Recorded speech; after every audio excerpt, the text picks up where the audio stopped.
The Tiananmen Square Massacre, right in the capital of China, Beijing, unveiled a series of violence against protesters who fought for democratic ideals and an end to the corruption to the CCP.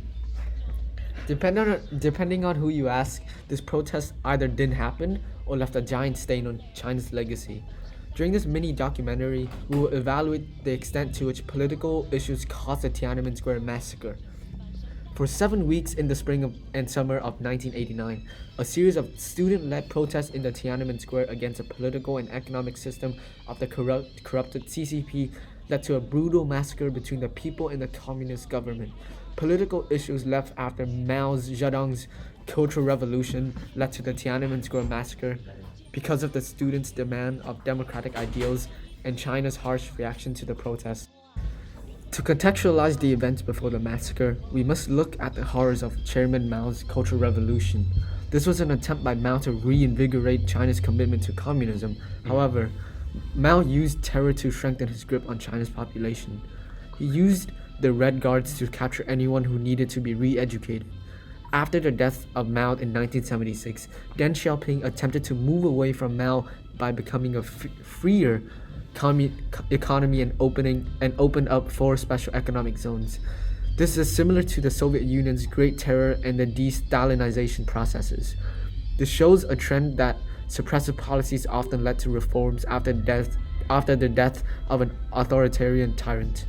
However, the spark that led to the massacre was the death of CCP General Secretary in 1989, Hu Yaobang.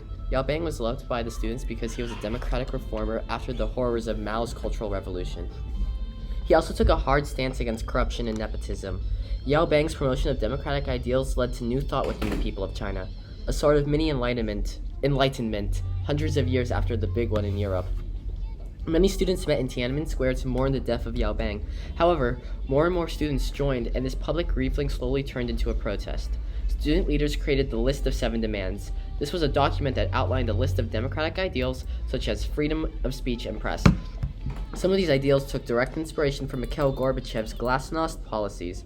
These were the driving ideals of the students. The CCP took a strong negative stance against the protest, issuing the April 26th editorial.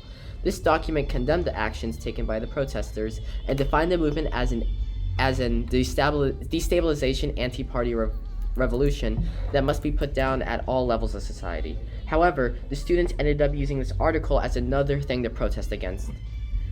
Over the coming weeks from April to early June, the protests in the square grew in numbers and the China's government became worried. They declared martial law and started to suppress the protests.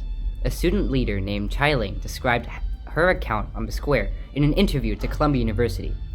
She describes the terror she saw as tanks rolled and crushed students, yet they still protested for their political rights since she said, "The square is our last stand. If we lose it, China will retreat into another dark age."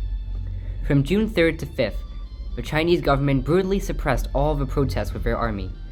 The army shot into their own people who were just trying to speak out over basic enlightened rights. This entire movement and subsequent massacre all stem from the political climate of China. Some may say that the social issues caused the incident. However, we disagree. The social issues fought over were directly caused by Mao's Cultural Revolution, which was more than a political issue than a social one.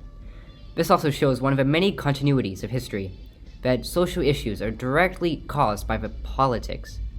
In conclusion, the Tiananmen Square Massacre was directly caused by the political climate in China because of the social political issues that came after the death of Mao Zedong and the students who sacrificed their lives in order to achieve more democratic policies.